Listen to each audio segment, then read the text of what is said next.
Deus. Abra sua Bíblia no livro de Neemias. Nós estamos fazendo um estudo sobre o livro de Neemias e nós sabemos hoje que cada porta dessa representa uma área da nossa vida que precisa talvez de uma restauração, precisa talvez de uma edificação, de um conserto. E Deus tem ministrado muito forte ao nosso coração acerca disso. Queria orar com você antes de nós começarmos essa mensagem. Queria que você fechasse os seus olhos, curvasse a sua cabeça aí e você pedisse para Deus para falar com você, falar ao seu coração aquilo que o Espírito tem para você nessa noite. Nós estamos aqui para ouvir a voz do Senhor, a voz do seu Espírito, e é por ela que nós caminhamos, que nós andamos. Então ore aí no teu lugar, fale com Deus, peça para o Senhor ministrar o teu coração, a tua vida. Pai, em nome de Jesus, queremos te dar graças por esse tempo, por esse momento. Senhor, nós queremos te pedir em nome de Jesus, que o Senhor fale conosco. Inicie a tua palavra ao nosso espírito, Senhor, de maneira que possamos entendê-la, de maneira que ela possa gerar em nós uma mudança, uma transformação, uma reforma, e que possamos também, Senhor, abrir o nosso coração para Ti nessa noite. Hoje é noite, Senhor, de sentarmos à mesa com o Senhor, e é noite também de ouvirmos a Tua voz e termos uma direção. Abençoa-nos, ó Pai, que o Teu nome seja honrado, que o Teu nome seja exaltado nesse lugar, em todo o tempo, no nome de Jesus. Amém. Neemias capítulo 3, versículo 13, nós vamos falar da quarta porta dos muros de Jerusalém, e no versículo 13, diz assim: a porta do vale foi reparada por Hanum e pelos moradores de Zanoa. Eles a reconstruíram e colocaram as portas, os ferrolhos, as trancas no lugar. Também repararam 450 metros do muro até a porta do esterco. Amém. Para você que não estava aqui no domingo que nós começamos essa ministração, nós começamos falando sobre a porta das ovelhas e no seu significado. Depois falamos sobre a porta do peixe e o seu significado. Falamos sobre a porta velha e o seu significado. E nessa noite nós vamos falar sobre a quarta porta, e eu quero também ser bem objetivo. Afinal de contas são 12 portas e eu quero concluir esse ensino mais rápido possível, para que possamos fazer um apanhado de tudo e observarmos, queridos, que portas precisam ser recuperadas em nossa vida. Observarmos que portas estão firmes. Dessas 12 portas que haviam no muro de Jerusalém e que tem uma característica específica de cada área da nossa vida, nós vamos observar quais são as portas que estão boas. Nós vamos saber quais são as portas que precisam ser consertadas. Nós temos o entendimento de que porta tem a ver com segurança, tem a ver com proteção, tem a ver com passagem de nível, de ambientes, de um lugar para outro. Então, se essas portas da nossa vida, da nossa alma, da nossa existência não estiverem devidamente boas, nós poderemos estar tendo problema em alguma área da nossa vida. Nós poderemos estar tendo insucesso em alguma área. E esse não é o objetivo, queridos, da palavra de Deus. Esse não é o objetivo do Evangelho. Nós estamos aqui na igreja para sermos consertados completamente. Nós estamos na igreja para sermos alinhados completamente pela palavra de Deus.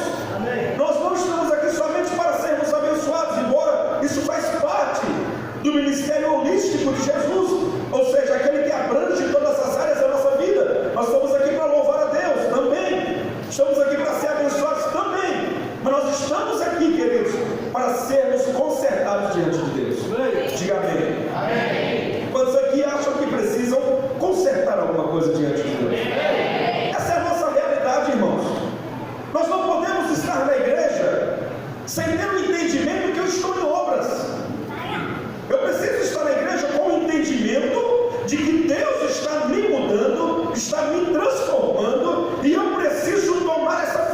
Que forma? A forma de Cristo. Essa é a forma. Romanos 8 diz que o propósito é que todos nós nos tornemos filhos. Diga amém. Amém. Só que existe um modelo de filho para nós nos tornarmos, que é Jesus.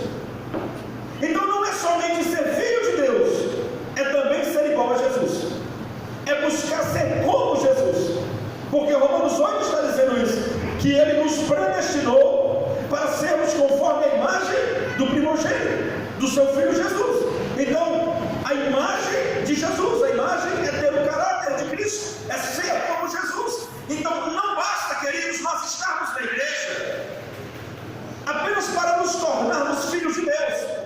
Nós temos que estar na igreja para sermos filhos de Deus e também conforme a imagem de Jesus. Então o projeto é esse.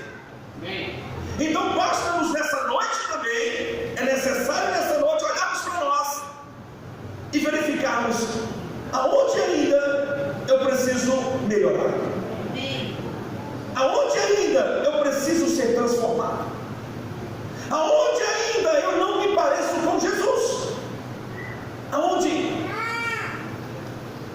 queridos, nós estamos ainda totalmente diferente de Jesus. Eu estava dizendo hoje na escola de líderes, que foi uma bênção, graças a Deus. Uma palavra muito forte mesmo, e vamos continuar domingo. E eu falei o seguinte, queridos, a igreja brasileira, nós como líderes desta nação, da igreja brasileira, nós estamos profetizando e abrimos os nossos cultos e saudamos a nossa igreja com uma palavra graça e paz, igreja do avivamento. Mas isso é uma maneira profética de nós nos referirmos ao projeto de igreja que nós sonhamos, que é uma igreja avivada. Porém, queridos, entretanto, o que nós estamos vendo na igreja brasileira é uma apostasia sensível, mas é uma apostasia. E eu disse, nós não estamos muito diferentes da igreja da América. Quando há muitos anos atrás, século XIX, século XX, os megas templos suntuosos enchiam de pessoas. Se você perguntar para qualquer cristão, ou melhor, para qualquer cidadão americano, ele vai dizer que ele é cristão. Qual é a sua religião? Eu sou cristão. Só que a verdade é que a América está desviada, está completamente desviada, e aqueles megas templos suntuosos, enormes, se tornaram museus, se tornaram cinemas, se tornaram alguma coisa menos igreja. E o que nós temos visto, infelizmente, é que o Brasil também tem enveredado por esse caminho, o caminho de uma apostasia dissimulada, o caminho de uma apostasia sutil, onde o diabo tem dito assim, você é, quando na verdade não somos. Os americanos, a maioria deles, se dizem cristãos evangélicos, só que ninguém mais tem compromisso com nada. Então quando é que eu me torno verdadeiramente um desviado? Não é quando somente eu saio da igreja, é quando eu estou dentro da igreja eu me preocupo mais com ela. Isso é ser um desviado dentro da igreja. Então a igreja americana não tem mais compromisso com nada. Não estou falando de uma maneira totalmente 100%, mas grande parte dela está na apostasia. Por quê, queridos? Porque quando eu já não estou mais interessado em nada de Deus, isso significa que eu já me desviei faz tempo. O desvio não é somente sair da igreja, é quando eu estou aqui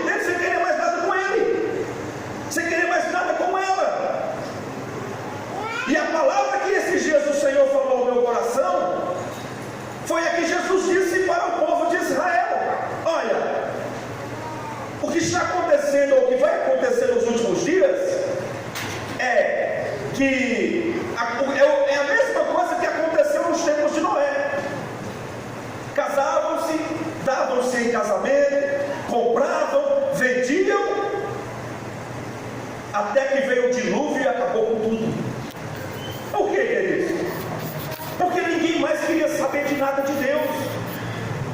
Ninguém queria mais um ajuste com Deus. Ninguém queria mais um conserto com Deus. E qual é o nosso medo? Qual é a nossa preocupação? É que nós, como igreja, nos tornemos religiosos ao ponto de estarmos dentro dos templos sem nos preocupar com as nossas mudanças, nos preocupar com aquilo que eu preciso mudar, nos preocupar com o meu estilo de vida. Meu Deus, isso aqui não tem nada a ver com o que a palavra diz para que eu seja. Então qual é o problema? Jesus disse: nos últimos tempos todo mundo vai estar mais preocupado com as suas coisas do que com Deus, do que com a igreja. Então essa é a preocupação. Nós não podemos incorrer no mesmo erro da geração de Noé, onde todo mundo não queria mais saber de Deus, onde cada um levava a sua vida, comprava, vendia, casava, aceitava em casamento e assim por diante, até que veio o dilúvio, queridos, e acabou com tudo.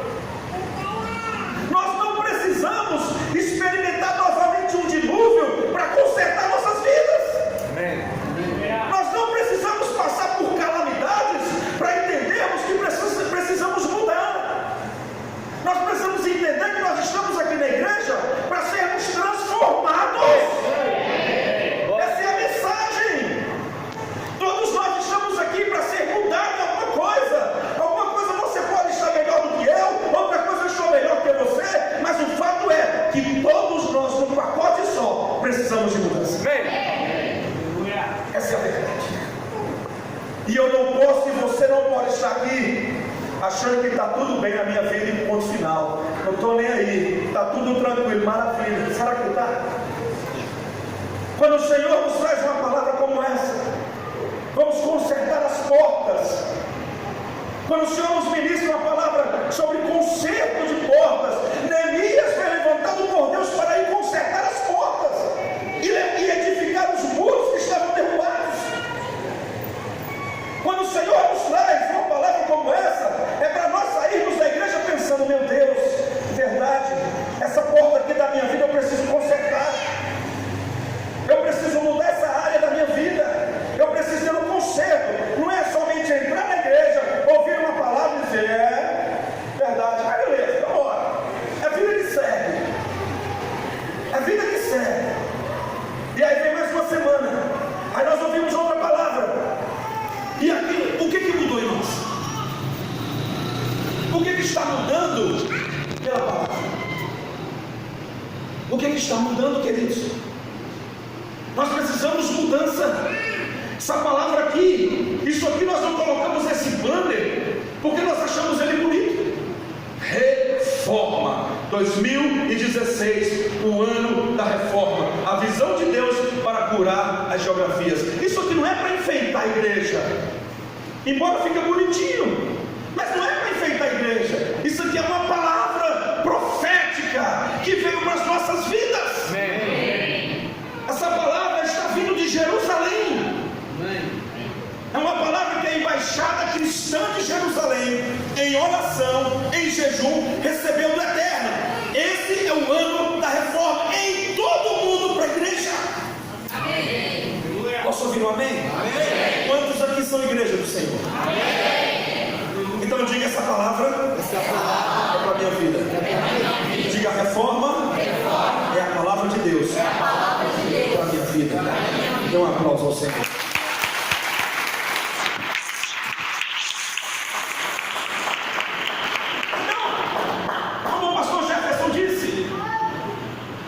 A palavra reforma, ela pode ser uma palavra dura, porque só em falar em reforma já implica dizer que alguma coisa vai ser quebrada. Só em falar em reforma implica dizer que alguma coisa vai ter que mudar, porque ninguém reforma alguma coisa para deixar do mesmo jeito. Ninguém entra para reformar a sua casa e depois chama alguém para dizer, para olhar, para visitar a sua casa, e você diz assim: puxa, eu fiz uma reforma na minha casa. Aí chega alguém e olha e fala: não, mas peraí, alguém está perfeito. Quando alguém entra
Essa porta que nós vimos aqui em Neemias 13, 13, ela estava diante para um vale.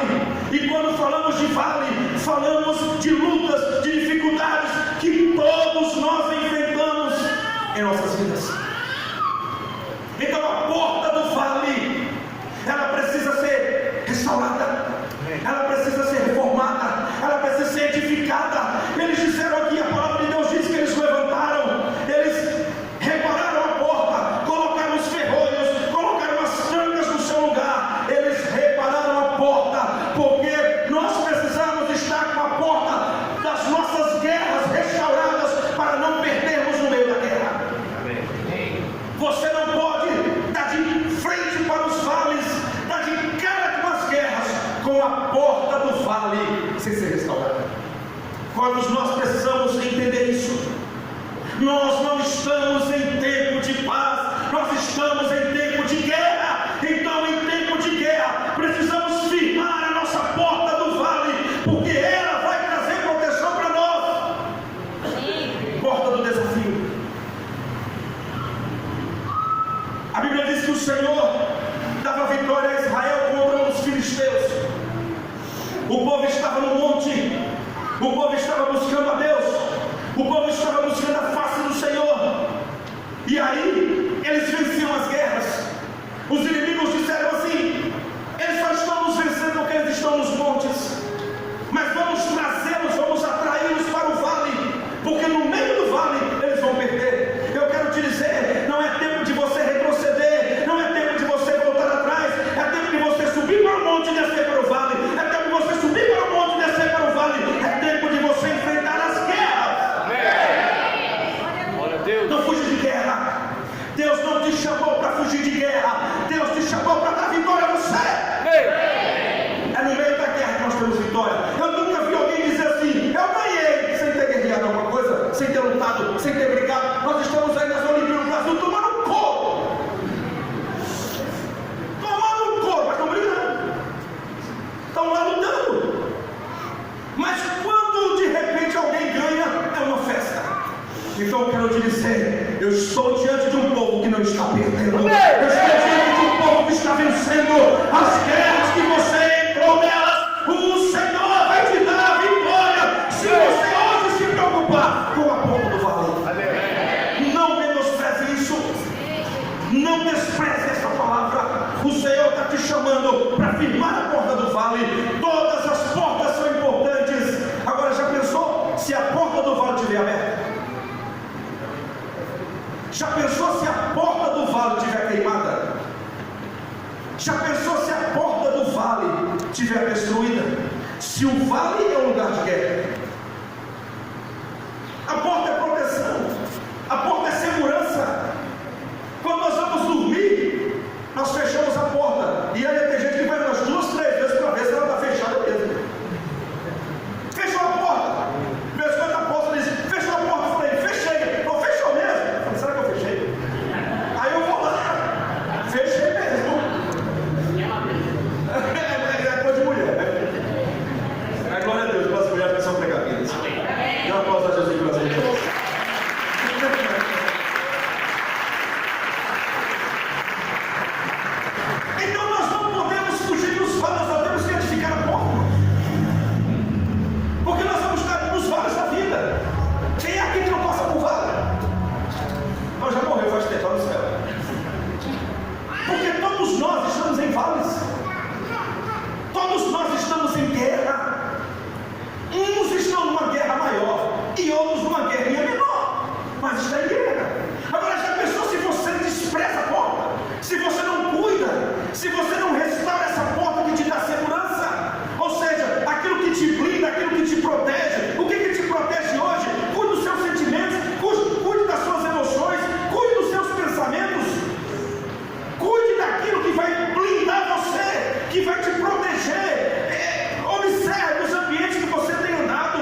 um lugar onde passamos para ser aprovados por Deus. A guerra, o vale que você está passando, é para você ser aprovado por Deus. Quantos aqui querem ser aprovados por Deus? Oh, que a coisa melhor que tem, nós sabemos que Deus está conosco. A melhor coisa que temos é ouvir do Senhor: você fez certo, você fez o que tinha que fazer. Agora, já pensou se nós ouvirmos do Senhor: você fez o que eu não te mandei fazer? É uma porta do vale aberta. Não tem proteção, não tem segurança, não tem livramento, porque a porta que protege, que dá de cara para as guerras, estão abertas. Quantos inimigos não podem entrar? Quais são as brechas que nós podemos dar? E depois nós vamos reclamar de que o inimigo entrou. Temos que fechar a brecha, temos que fechar a porta. Se isso não fosse importante, queridos, esses homens não tinham se empenhado para isso. Então hoje à noite você fecha a porta do vale, a porta das guerras, a porta das lutas, a porta das dificuldades. Feche essas portas hoje, para que o Senhor te dê vitória. Dê um aplauso ao Senhor.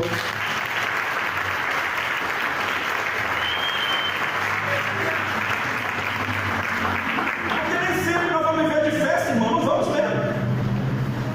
Domingo aqui, final de semana passado foi festa, mas não veio de guerra. Então nós temos que saber que nós não vamos viver tranquilos. Existem tempos bons, existem tempos mais tranquilos, mas sempre na vida de um servo de Deus vai ter um momento da guerra. E é aí que nós vamos decidir o que vamos fazer. É aí que nós vamos decidir como nós vamos agir. Você vai encarar a guerra, você vai fugir da guerra. Você vai encarar o desafio ou você vai fugir do desafio. Porque não adianta correr para o monte não, irmão. Não adianta fugir. Fugir não vai resolver nada. Ninguém vence guerra fugindo. Se vence guerra encarando, deitando e dizendo: o Senhor é comigo, assim como Davi disse: eu vou contra ti, não com pai, não com pau, não com pedra, não com lança, eu vou contra ti, em nome do Senhor dos exércitos. É no nome do Senhor que você vai ter vitória. Confia em Deus, levanta essa bandeira, vai para cima, guerreia, estabelece um princípio e conta um testemunho da vitória. Quantos aqui recebe essa palavra? Vamos fugir não? Tem hora que é melhor a gente fugir, né? Pensando: rapaz, quer saber, não, eu vou jogar a toalha, eu vou desistir, eu vou largar tudo. Aí você pensa que acabou por isso. Às vezes nós pensamos que fugir de uma guerra vai trazer paz para nós. Tem outra maior sendo gerada porque você não venceu a guerra. Quando nós não vencemos as guerras pequenas, as maiores se apresentam em nossa vida. Então não tem guerra que você fuja, tem guerra para você vencer. Amém. Porque se eu deixar de vencer a pequena hoje, se eu fugir da pequena hoje, imagina quando vierem as maiores. Como é que você vai vencer? Porque o soldado, ele nunca vai deixar de ter guerra, ele só vai aprender a lutar. Então você nunca vai deixar de ter guerra. O que você vai fazer é aprender a lutar e aprender a vencer. Amém? Amém. Quinta porta. Versículo 14. A porta do esterco, ou porta do monturo, foi reparada por Malquias, filho de Recabe, governador do distrito de Bet-Haquerem.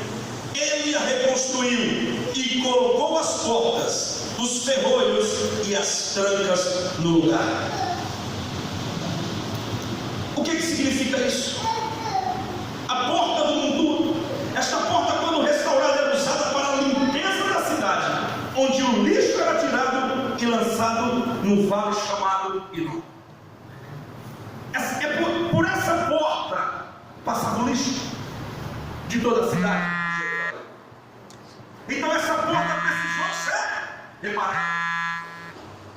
Essa porta precisou também ser consertada. A gente poderia pensar: não, vai passar só lixo dentro, vai passar só dinheiro aí, deixa eu ver aí.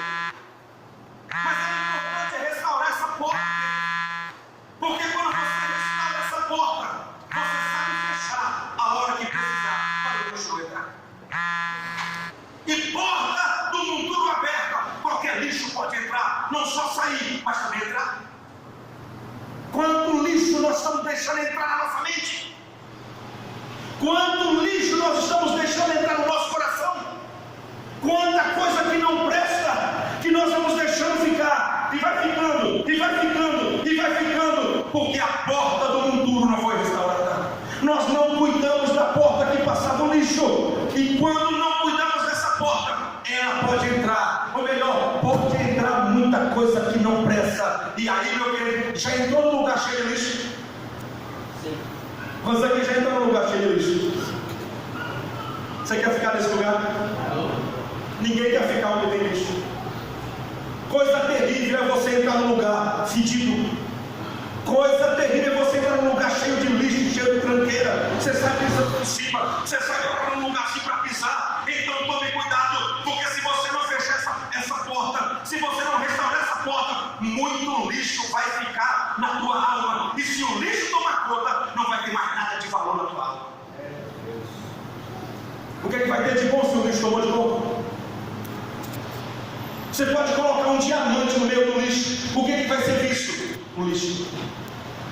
Então não adianta as coisas pequenininhas entrarem e ficarem se nós não tirarmos o lixo da nossa mente, do nosso coração. Tem muita coisa tomando lugar na nossa vida que não presta mais. É hora de você mandar embora.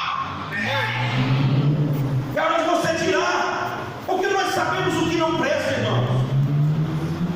Nós sabemos o que não presta. Tem coisa que nós estamos olhando dentro de casa e falando assim: rapaz, isso aqui tem que sair daqui. Isso tem que ser tirado. Então essa porta do monturo precisa ser limpa. Para nós hoje representar a limpeza que devemos fazer em nossas vidas. Muito lixo acumulado dentro dos corações. E Tiago 4,8 diz: chegai-vos a Deus e Ele se chegará a vós. Alimpai as mãos, pecadores, e vós, de duplo ânimo, purificai os corações. O que tem no teu coração hoje? Quais são as decisões que estão aí no teu coração? Elas são movidas por Deus ou por você? Ou melhor, elas são movidas por Deus, por você ou pelo diabo? Existem três influências para a decisão do nosso coração: Deus, o nosso ego e o inimigo. Que decisões são essas? O Senhor está dizendo aqui em Tiago 4,8: alimpai as mãos, pecadores, e vós de duplo ânimo, purificai os corações. Duplo ânimo são pessoas que um dia querem, outro dia não querem mais. São pessoas que um dia são, outro dia já não são mais. Então isso não agrada a Deus. Deus não quer que você cochile dois pensamentos. Deus não quer que você ande com dúvidas. Deus quer que você tenha certeza. E isso é alinhar o coração com Deus. E essa porta precisa ser restaurada. É a porta que nós vamos dar proteção à nossa alma. É a porta que vamos dar proteção ao nosso coração. Porque é no nosso coração que todas as decisões são tomadas. O coração é a sede das decisões. Jeremias diz que enganoso é o coração do homem mais do que qualquer coisa. Por isso que o Senhor diz: filho meu, me dá o teu coração. Não é noite mais, não é tempo mais de nós andarmos com o nosso coração sem estar na mão de Deus. Porque senão nós vamos tomar decisões por nós, ou vamos tomar decisões pelo inimigo. Agora, se o nosso coração está entregue a Deus, Deus vai dizer o que nós temos que fazer. E o que nós temos que fazer? Restaurar a porta do monturo, fechá-la para qualquer tipo de lixo que o inimigo possa tentar colocar. Amém. O que você está recebendo no teu coração? É bom? É ruim? É lixo? Ou é coisa importante? Ou é coisa preciosa? Porque isso é muito decisivo para nós. Como que está o nosso coração hoje? Como é que está teu coração em relação a tudo, a todas as coisas? Como que está o teu coração em relação à tua família? Como que está o teu coração em relação a Deus? Como que está o teu coração em relação à igreja? Em relação ao teu líder? Como que está o teu coração em relação aos teus discípulos? Como que está o teu coração? Sonde aí, veja o que está no teu coração, porque o Senhor está dizendo: não dá para caminhar na dúvida.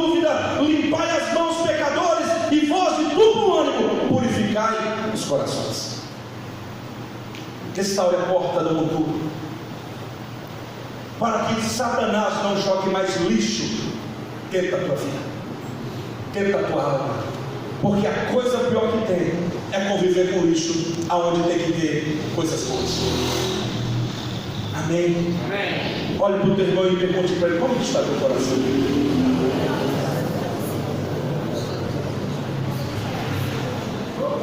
Como está seu coração? Está limpo? Teu coração está limpo? Ou teu coração está sujo? Não tem coisa melhor do que um coração limpo, queridos. Purificai o coração. Essa é a proposta do Senhor. É bom encontrar o Rogério, poder abraçar o Rogério, beijar o Rogério. Então, quando o meu coração está limpo, está puro, eu vou fazer isso de maneira agradável. Eu vou ter prazer de voltar para minha casa se o meu coração está puro. Eu vou ter prazer de vir para a minha igreja se o meu coração está puro. Mas se o meu coração está sujo, se o meu coração não está limpo, nada vai ser proveitoso. Vai ser peso, vai ser tristeza, vai ser angústia. Mas o Senhor está dizendo aqui: olha, purificai o coração, restaure a porta do mundo. Não deixe que lixo mais entre. Restaure, feche para a entrada, mas abra para sair o que não resta, que ainda está aí. O que está aí para dizer hoje? Se eu não restaurar essa porta, o inimigo pode vir e entrar de novo. Ele pode trazer de novo o lixo e colocar lá dentro, porque a porta está aberta. A porta não está restaurada, e eu preciso restaurar. Amém, queridos? Amém. Vou falar mais uma porta e a gente encerra. E aqui, essa porta ela é tremenda, versículo 15. A porta da fonte foi reparada para Salum, filho de Colrosé, governador do distrito de Mispa. Ele a reconstruiu, cobriu-a e colocou as portas, os ferrolhos e as trancas no lugar. Também fez os reparos do muro do tanque de Siloé, junto ao jardim do rei, até os degraus que descem da cidade de Davi. O que fala a porta da fonte? A porta da fonte fala sobre enchimento do Espírito Santo. A porta que precisa ser restaurada hoje é a porta da unção, é a porta da graça, é a porta do mover de Deus, é a porta do quebrantamento, é a porta onde o Espírito Santo pode entrar e encher as nossas vidas. No último dia, o grande dia da festa, João capítulo 7, versículo 37, Jesus pôs-se em pé, clamou dizendo: se alguém tem sede, venha a mim e beba. Quem crê em mim, como diz as Escrituras, rios de água viva correrão do seu interior. O que é restaurar a porta da fonte? É experimentar novamente a unção do Espírito, é experimentar novamente o enchimento do Espírito Santo, aquela graça, aquela unção, aquele gozo no Espírito, onde nós não podemos perder. É o que eu estava dizendo no começo, aqui na abertura desta mensagem de introdução. O que fez a igreja americana se desviar? Afastamento do Espírito Santo. Quando a igreja se afasta do Espírito, ela se afasta do propósito. Quando a igreja se afasta do Espírito, ela se afasta de Deus. Nós somos pentecostais, irmãos. Obrigado, Bismar, pela tua palavra. Nós somos pentecostais, irmãos. Nós queremos o Espírito Santo. Agora você está um pentecostal mais ou menos, viu? Porque meu glória a Deus você consegue guardar para Deus. Está frio o negócio, hein?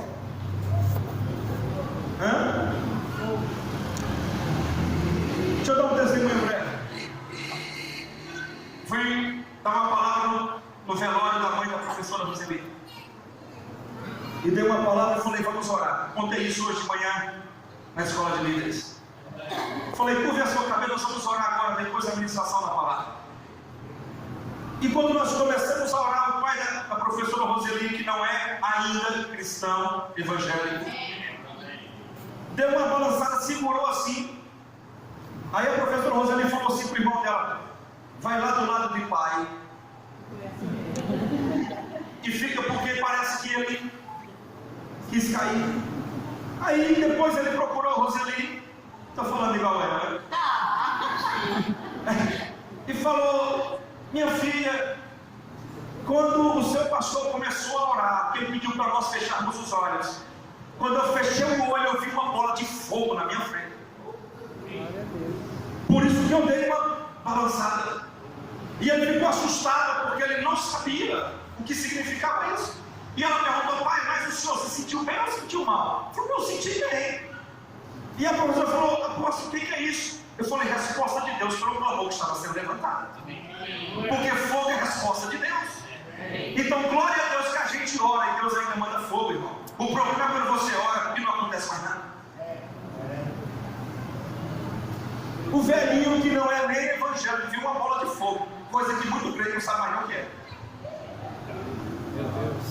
Não sabe mais nem o que é fogo.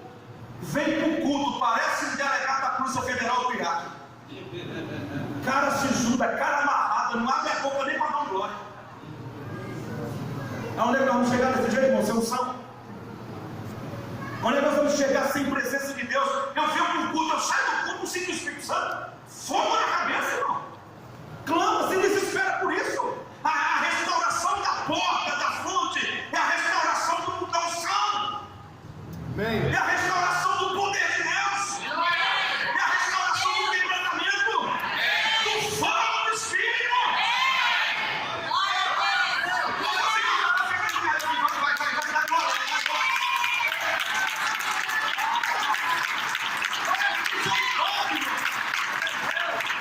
Você não está com a igreja cemiteriana, não. Você está numa igreja pentecostal, você pode dar glória.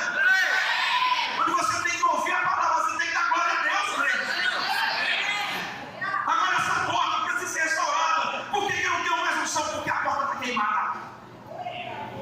Por que não tem mais quebrantamento? Por que não fala mais em línguas? Porque a porta está queimada faz tempo. Não tem graça, não tem unção, não tem espírito. Não sinto nada. A porta está queimada e você não se preocupa em restaurar. A porta da fonte precisava ser restaurada. A fonte da unção, a porta da unção, a porta do enchimento do Espírito Santo. A proposta do Evangelho não é frieza e muito menos ser morno, é ser quente. Amém. Glória a Deus. É ser quente. Jesus disse que os mornos ele vai vomitar. Jesus disse seja quente ou seja frio, mas mornos vão vomitar. Como é que você está na unção? Como é que está a unção do Espírito Santo aí, irmão? Se preocupe com a porta do vale, a porta da fonte. Porque se não tem fogo mais. Hoje de manhã eu estava dizendo aqui para os alunos da escola de líderes de novo. Nós estávamos falando, o Paulo que perguntou, apóstolo, como que era o nome mesmo do diabo lá no céu, antes dele se revelar? Eu falei, bem charrado, que significa filho da honra. E aí o outro falou assim, apóstolo, ele tomava conta da adoração do céu. Eu falei, é. Eu falei, agora sabe o que é mais importante? Que nós sabemos, não é somente que o infeliz tomava conta da adoração. É saber que quando ele foi lançado para fora, para baixo, Deus nunca mais colocou um querubim no lugar dele. Nós tomamos o lugar de Lúcifer.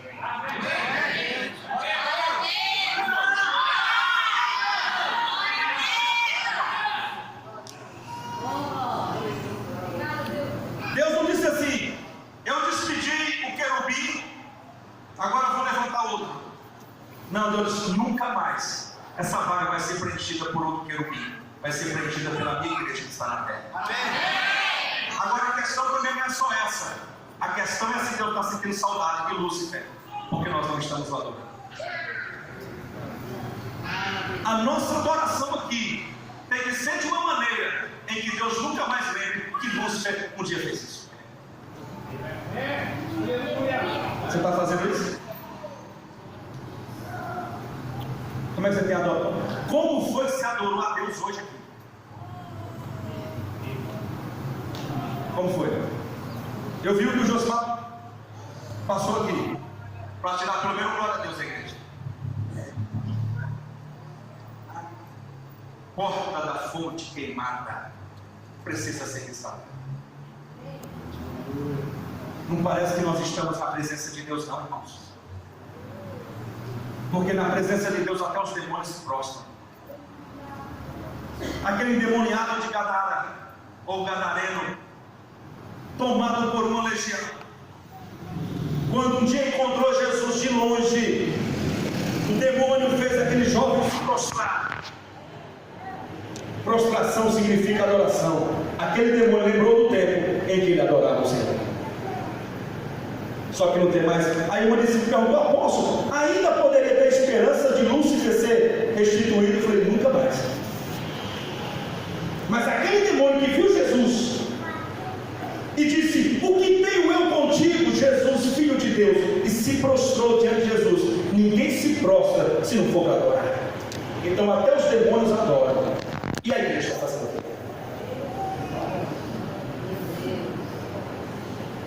Eu estou no culto aqui, parece que eu estou obrigado. Tem gente que está no culto, parece que ela está obrigada. Não, eu vim para o culto porque senão meu líder pega no meu pé. O problema não é o teu líder pegar no teu pé, o problema é o capeta pegar no teu pé. Porque tem gente que prefere sair do líder, mas não escapa do diabo. Eita. Tem gente que quer fugir do líder, mas não se preocupe em fugir do diabo. Não fuja do seu líder, fuja do diabo. O que está faltando para nós? Espírito Santo. Jesus disse, vocês não podem fazer nada até que vocês recebam unção sobre vocês. Sabe por que nós estamos aqui sem fazer muita coisa? Porque não perdemos, porque não temos mais a unção faz tempo. Por que as coisas não vão? Cadê a unção? Jesus disse, Lucas 24, ficai em Jerusalém, até que do alto sejam revestidos de poder. Então o crente precisa ser revestido de poder. Crente frio é um relógio sem ponteiro. Crente frio não serve para nada, a não ser para servir de chacota do diabo. Crente frio só serve para apanhar de demônio. Precisamos ser cheios de Espírito. A porta da fonte precisou ser restaurada. Agora preste atenção, Jesus disse em João 7: quem tem sede, venha e beba. Quem tem sede, venha e beba. E do seu interior fluirão rios de águas vivas. Se você feliz, dê glória a Deus nesse lugar. Venha e beba. Então nós precisamos ir à fonte para beber, porque a porta da fonte está precisando ser restaurada. Enquanto não tiver porta restaurada, não tem enchimento do Espírito Santo, porque Deus não vai encher para esvaziar de novo. Se a porta não for restaurada, nós não vamos reter a unção. Porque tem gente que recebe, e um dia ela sai do culto, ela sai cheia, ela sai embriagada, mas no outro dia já não quer mais nada, porque a porta está queimada, a porta não foi restaurada. A porta precisa ser edificada, colocada as trancas, colocada os ferrolhos e ser levantada novamente. Quando foi, meu irmão, que você perdeu essa porta? Quando foi que você perdeu essa porta? Quando foi que você perdeu a unção? Quando foi que você perdeu o enchimento do Espírito Santo? Não sabe mais o que é chorar na presença de Deus. Não sabe mais o que é se quebrantar na presença de Deus. Não sabe o que é mais orar em línguas. Não sabe mais o que é se prostrar. Fique de pé, meu irmão.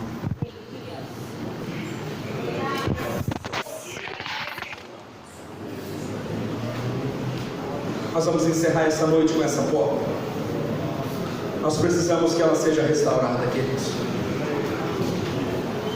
porta da unção, a porta da fonte, a porta do Espírito Santo. O apóstolo Paulo disse: não vos embriagueis com vinho em que há contenda, mas enchei-vos do Espírito Santo. Você precisa ser cheio do Espírito Santo. Quando você é cheio do Espírito Santo, não tem lugar para outra coisa mais. Quando você é cheio do Espírito Santo, há um governo, há um domínio dele, há unção, há poder, ele usa fogo. Quanto tempo faz, meu querido, que você não sabe o que é se prostrar